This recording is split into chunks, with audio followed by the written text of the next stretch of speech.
Want the secret to lasting 20 plus years in the music game? Forget overnight hits. Mark Knight says the real key is the unsexy work nobody wants to talk about. We see the glamour, the festivals, the success stories. It looks effortless, right? Like it all just happens. But chasing trends or hoping for that one quick win often leads straight to burnout or fading away. You might be grinding on the music, but it feels like you're not actually getting anywhere long term. Why? Because maybe you're missing that foundation that separates fleeting hype from real longevity. But what if there was a reliable path? What if focusing on consistency and building a solid plan, even the boring parts, is actually the most powerful thing you can do? Mark Knight, founder of the legendary Toolroom Records, built an entire empire on these principles. He breaks down exactly why this unsexy strategy works and how you can apply it. Let's hear directly from him. It's called the music business for a reason, and you have to build a company and a strategy that works on the same business principles, whether you're selling washing machines or you're selling tech house.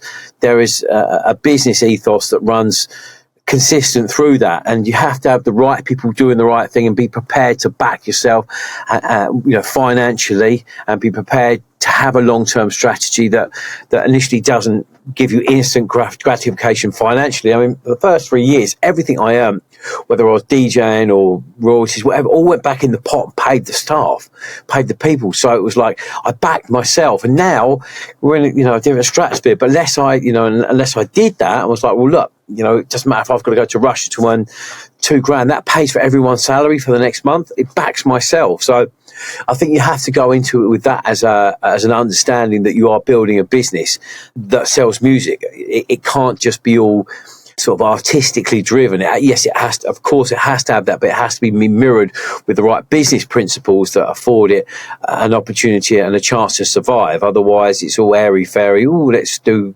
music with no understanding of business, and that'll last all of 5 minutes. Yeah, well, I mean, basically what you're saying is the principles of longevity and making in this industry aren't easy, but they're simple. That's what I'm getting from this. It makes a ton of sense. There are no quick wins in anything, are there? I think if you go up like that, you'll come down like that.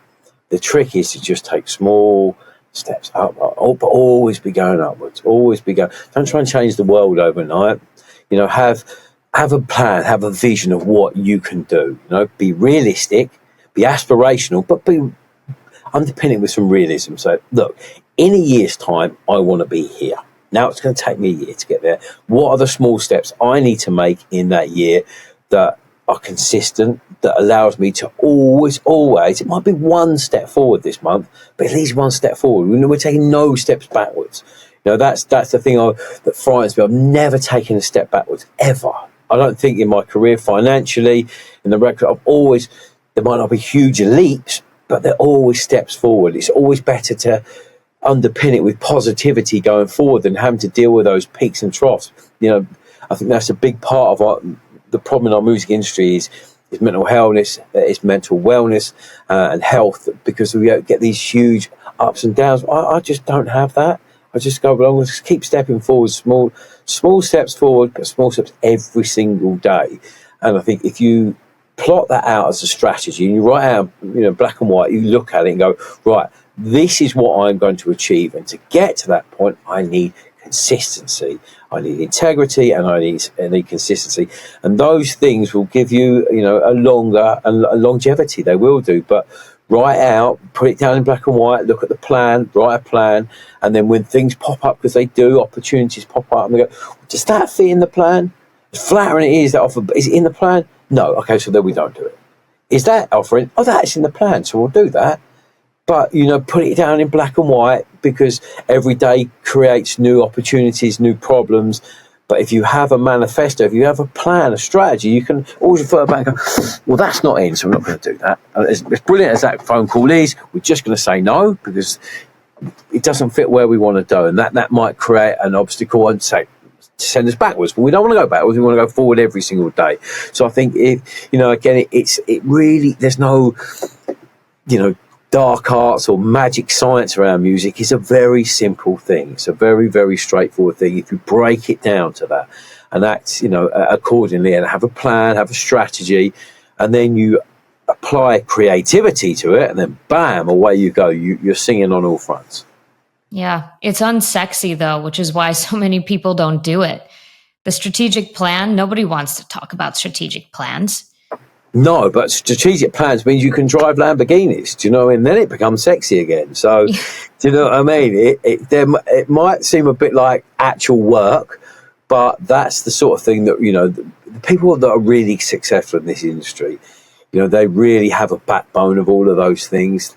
It might look all glitz and glamour on the surface, but let me tell you, the people who really get to the top and who are there consistently for a long period of time have a backbone of strategy and all the components around that business to support it. It doesn't all happen on a whim. That's just an Instagram non-reality. So true. I think the whole process, I don't think there's one thing in isolation. I think it's a consistent narrative of doing things with structure and forecasts and strategy and planning, you know, writing out budgets, all the non-sexy stuff, you know, from the business side of it. I know we talked a lot about it. You know, there's the other component is all the creative aspect of it, which drives all of that. You know, it can't just all be this part, because, you know, you have to fuel that with excellence and creativity and magic. But I think it's the fact that we've constantly had people working on the business as well as people working in the business. Now, what I mean by that is when you're working in it day to day, you're very, very close to, right, must do this, I've got to do that, I must get this list done, got to get all these bits. But now are you working in the business by doing the operational mechanical aspects of what makes that business tick. Now, what you need as well is someone who has one step back and go, right, well, you're doing that today. No, I'm looking here. I'm looking a month down the line, and I'm looking a year down the line of where we want to do or where we want to be. So I think we've always been very good at balancing people that work on it and in it at the same time, which allows the ball to roll continually in the direction we want it to go. So I think that's been a big part of our success. Well, you hit it right on the head, the on the business versus in the business. That's a principle that I heard in I was a TV news reporter, and my first job outside of news was working in marketing. And I thought it was just a load of BS when I first heard it, but I was young and didn't really care and was just collecting a paycheck. And then as the years went on, it kept popping up, this EOS system, which again is about on the business versus in the business. And until I owned my own business, I didn't realize how important that was. And so many people just get stuck in the minutia of being in the business that they're never able to advance. And I catch myself even though I catch myself in the busy work of things that are not necessarily going to move the needle, but I just get stuck in them. And I think that artists, they don't even realize, but they can relate to that so much too. Totally, because look, you've got to be working on today's track, but you've also got to go, okay, I'm going to step back and go, how do all these records interact with each other? How does this create a strategy that moves me on as an artist? How do these records talk to each other across different labels or my own label? How does that create a year strategy or a 2-year strategy? And how does that then affect my life? How does that interact with that? Or what am I doing over here? Does that substantiate what I want to earn in terms of life? Are the records I'm writing big enough?